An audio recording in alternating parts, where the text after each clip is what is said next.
Shalom bagi kita semua, kami dari kelompok 6 akan mempresentasikan sistem etika Kristen dan prinsip utamanya, etika teologis dan etika filsafat.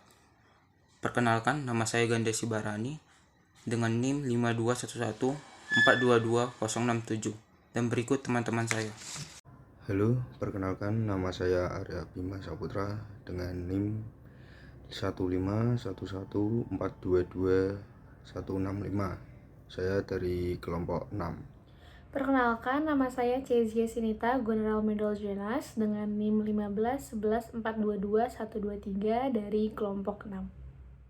Shalom semua, perkenalkan nama saya Tunda Munte dengan NIM 14014224495. Latar belakang.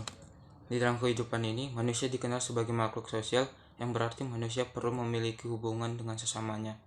Interaksi antar sesama adalah hal yang wajar dan baik, tetapi hubungan itu menjadi berdosa bila melanggar aturan yang ada. Jika seseorang melanggar aturan yang ada, disebut tidak etis atau tidak beretika. Kata etika berasal dari bahasa Yunani kuno, yaitu ethos, yang berarti kebiasaan atau kehendak baik yang bersifat tetap. Etika adalah ajaran tentang baik buruk yang diterima umum mengenai perbuatan, sikap, kewajiban, dan sebagainya.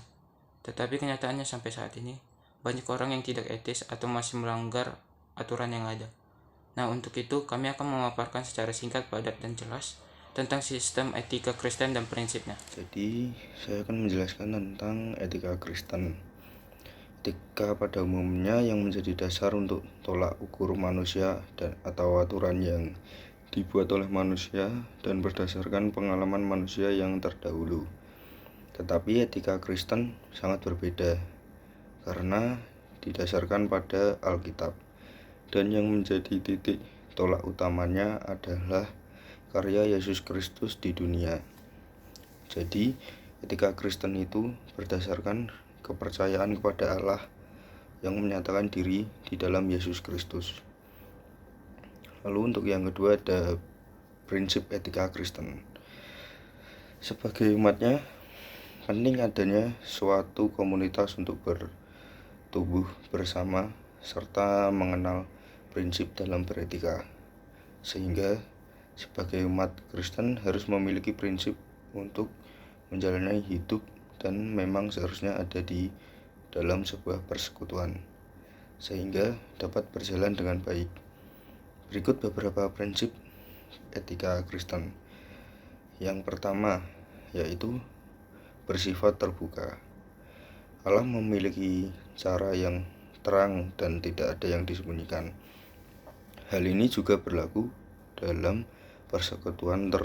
Keterbukaan merupakan suatu hal yang harus diutamakan untuk terjalin persekutuan yang baik.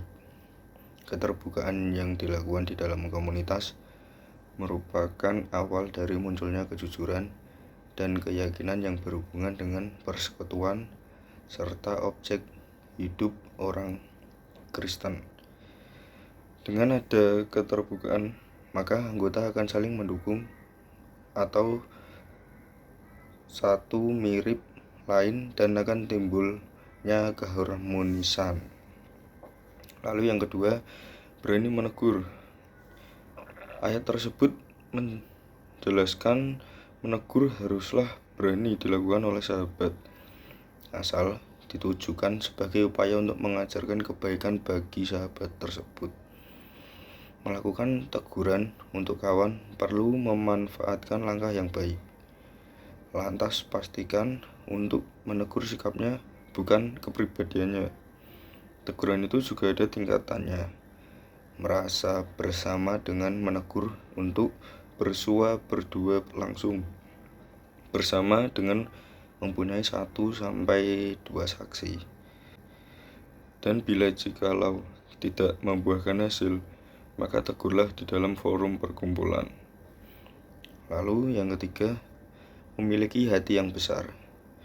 Dapat berbesar hati dalam menerima teguran dari orang lain.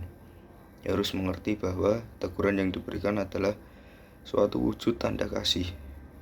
Saat kita ditegur, berarti kita dikasihi, karena kita diinginkan untuk menjadi pribadi yang lebih baik lagi. Lalu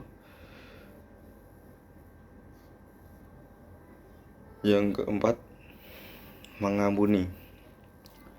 Di setiap persekutuan tidak jarang berjalan gesekan dan hendaknya sanggup dijadikan gesekan. Berikut untuk menajamkan diri untuk jadi pribadi yang lebih baik lagi. Pengampunan dan kerendahan hatian adalah langkah paling pas untuk sanggup terima perbedaan dan merupakan syarat penting untuk kita sanggup bertumbuh. Dan yang terakhir, yang kelima, yaitu meminta maaf.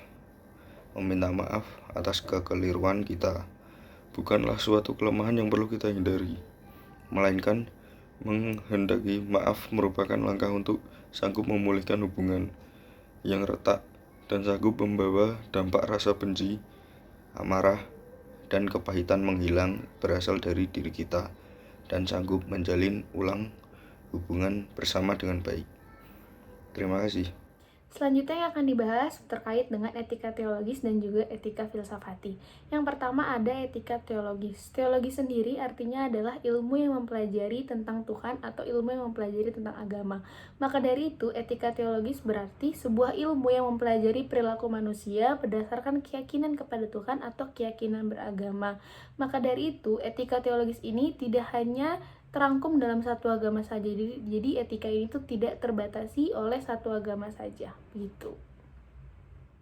Selanjutnya etika filsafati. Filsafat sendiri adalah sebuah ilmu yang mempelajari lebih dalam sesuatu terkait dengan akal pikiran manusia atau cara berpikir manusia. Maka dari itu etika filsafati adalah sebuah ilmu yang mempelajari perilaku manusia berdasarkan akal pikiran kita sendiri. Kesimpulannya adalah etika Kristen yang berdasarkan Alkitab itulah yang menjadi tolak ukur kita umat Kristen dalam menjalani hidup beretika.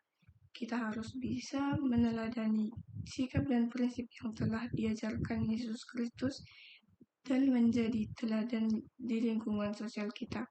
Kita harus merespon setiap panggilannya untuk menjadi terang dan garam dunia dalam iman, kemudian bergerak menghidupinya dalam kehidupan sehari-hari menuju norma-norma kebenaran.